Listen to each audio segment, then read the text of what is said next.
Hello, I'm back to work on my 100-day project. Today is day 22 and I'm just gonna get busy here and work. Have fun watching.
Alrighty, guys, that's day 22.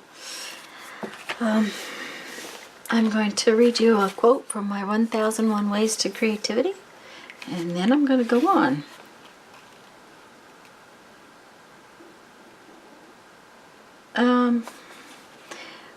When truly creative people come up with a new idea, they don't reject it immediately because of its flaws.